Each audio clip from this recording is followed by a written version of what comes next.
ce geste de toi viendra mon secours.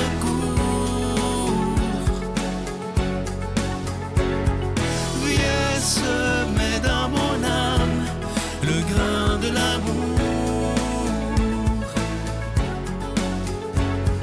Je traverse un désert et je meurs de soif.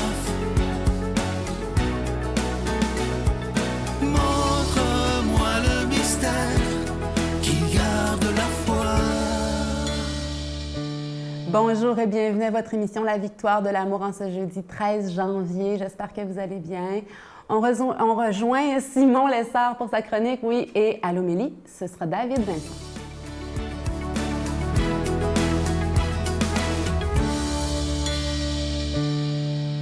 Bonjour tout le monde, je suis très heureux de vous retrouver aujourd'hui et très heureux enfin de commencer à méditer avec vous la belle prière du Notre Père. Cette prière qui contient tout ce que nous devons demander pour être heureux.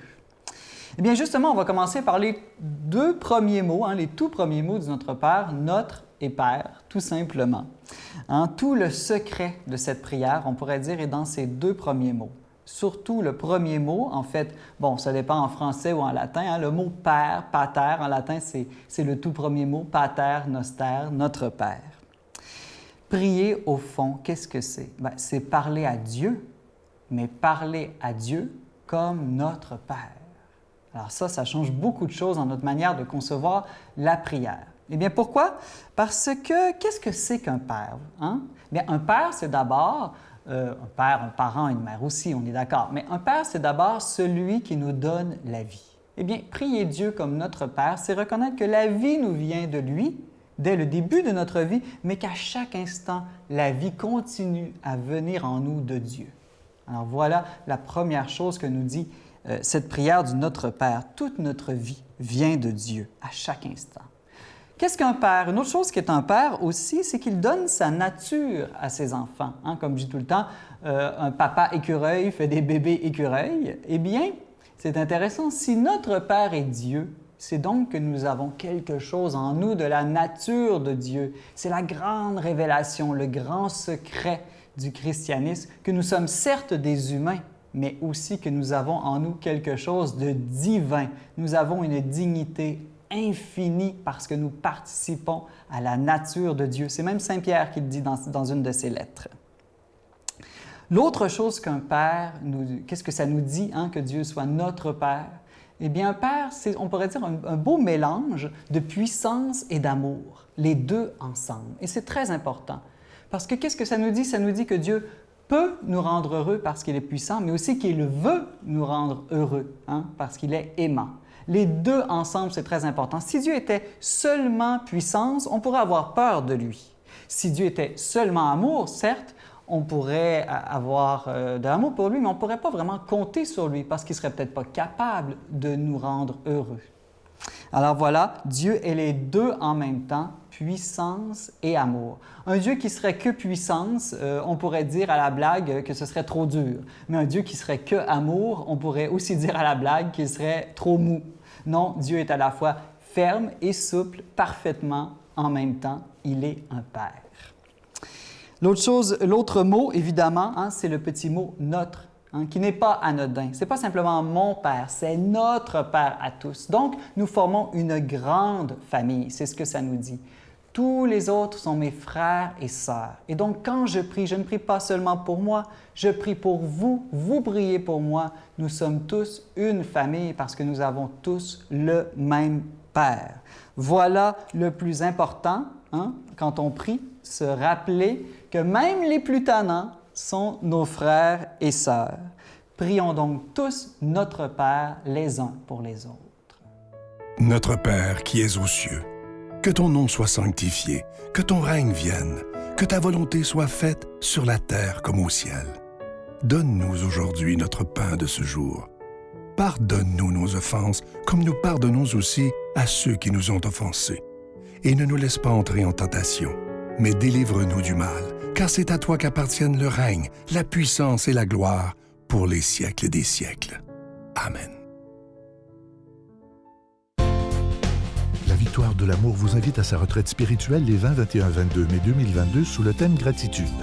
En compagnie du Père Michel Marie, Geneviève Côté, les docteurs Marie-Camille Duquette et Nicolas Michaud, Miguel Padilla et Sylvain Charon, invité spécial Christine Michaud, à l'hôtel et suite Le Dauphin de Drummondville. Réservé au 514-523-4433, sans frais 1-888-811-92-91. Voir le beau, apprécier le bon et faire le bien.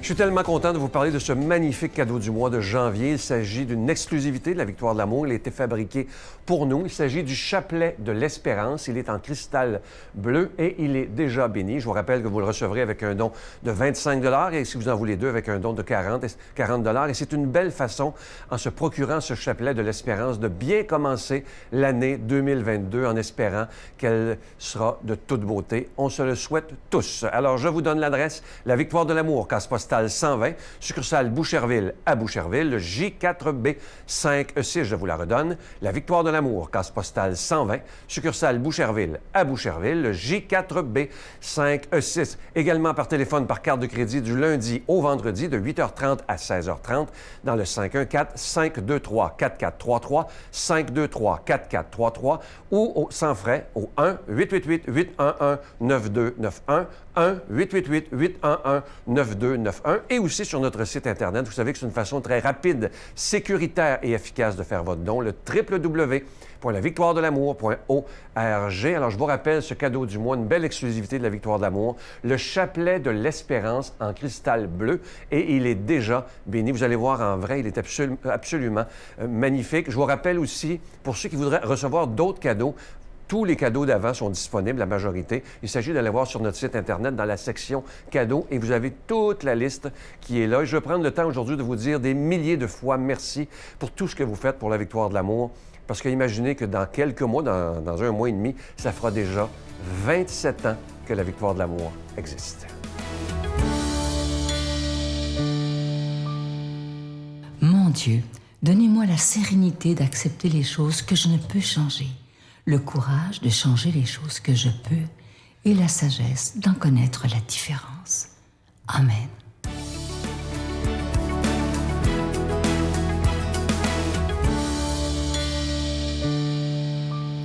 L'Évangile d'aujourd'hui nous montre comment Jésus se situe devant les personnes malades ou souffrantes. Bonne nouvelle de Jésus-Christ selon saint Marc. Un lépreux vient trouver Jésus. Il tombe à ses genoux et le supplie.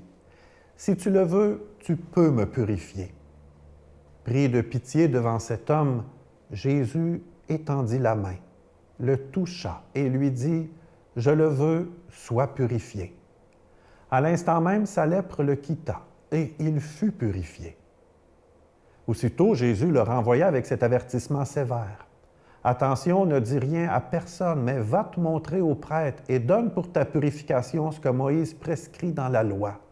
Ta guérison sera pour les gens un témoignage. » Une fois parti, cet homme se mit à proclamer et à répandre la nouvelle, de sorte qu'il n'était plus possible à Jésus d'entrer ouvertement dans une ville. Il était obligé d'éviter les lieux habités, mais de partout on venait à lui. Acclamons la parole de Dieu. Louange à toi, Seigneur Jésus. Nous connaissons tous autour de nous des gens qui souffrent, qui peuvent peut-être être atteints d'une maladie, parfois même grave. C'est peut-être toi à la maison qui est atteint d'une maladie également qui te fait souffrir. Bien, on se rend compte finalement que la maladie n'est jamais bien loin de nous. On connaît soit dans notre entourage des personnes qui vivent ces situations pénibles. Et dans la dernière année qu'on vient de vivre avec la pandémie, on a souvent entendu parler de ces gens hospitalisés, malades également de la COVID. Souvent, la maladie vient nous révéler que, bien sûr, nous sommes vulnérables, fragiles, puis qu'on ne contrôle pas grand-chose dans la vie non plus.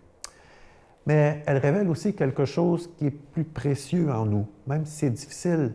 Mais la maladie vient nous faire prendre conscience de notre compassion devant les autres, que ce côté humain qui nous habite nous rend souvent très attentifs par rapport aux personnes qui souffrent autour de nous. Elle nous rend donc solidaires parce que nous sommes humains et parce que l'on aime également.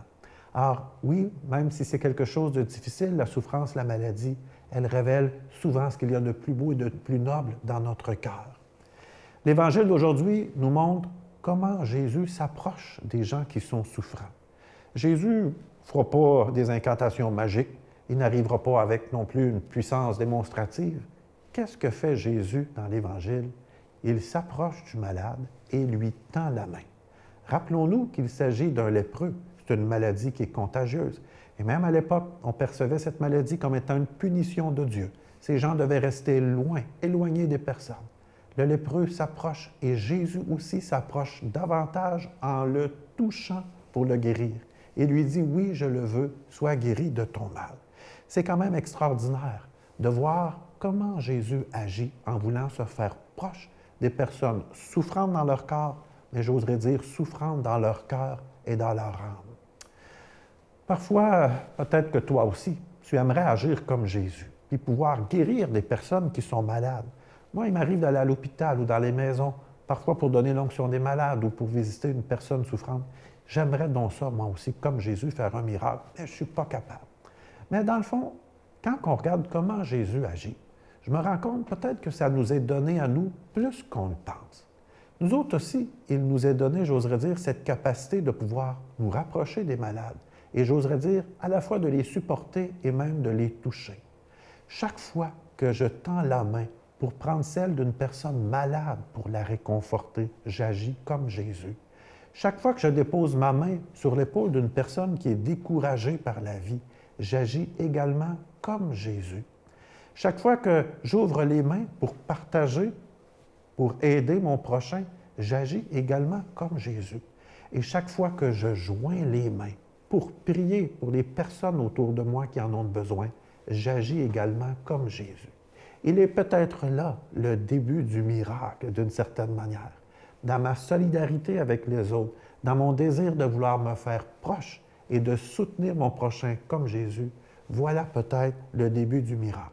Et comme ça fait du bien, j'entends souvent les témoignages des malades me dire que lorsqu'ils ne se sentent pas seuls, qu'ils se sentent appuyés, soutenus et surtout aimés, comme souvent la souffrance est moins pénible et lourde à porter. Bien, moi, aujourd'hui, j'ai le goût de t'interpeller à d'abord prier pour une personne malade, souffrante autour de toi, dans le monde, ou peut-être pour toi, à invoquer cette présence de Jésus pour qu'il s'approche de la personne souffrante et qu'il puisse la toucher. Et dans le fond, de réaliser que c'est un peu aussi à travers toi que Jésus peut toujours aujourd'hui se faire proche et j'oserais dire soulager, soigner les personnes souffrantes autour de nous. Oui, aujourd'hui, prions d'une manière vraiment toute spéciale pour une personne malade et souffrante. Et moi, bien, je demande au Seigneur vraiment de te bénir. Au nom du Père, du Fils et du Saint-Esprit. Amen. Je vous salue Marie, pleine de grâce. Le Seigneur est avec vous. Vous êtes bénie entre toutes les femmes, et Jésus, le fruit de vos entrailles, est béni. Sainte Marie, Mère de Dieu, priez pour nous pécheurs, maintenant et à l'heure de notre mort. Amen.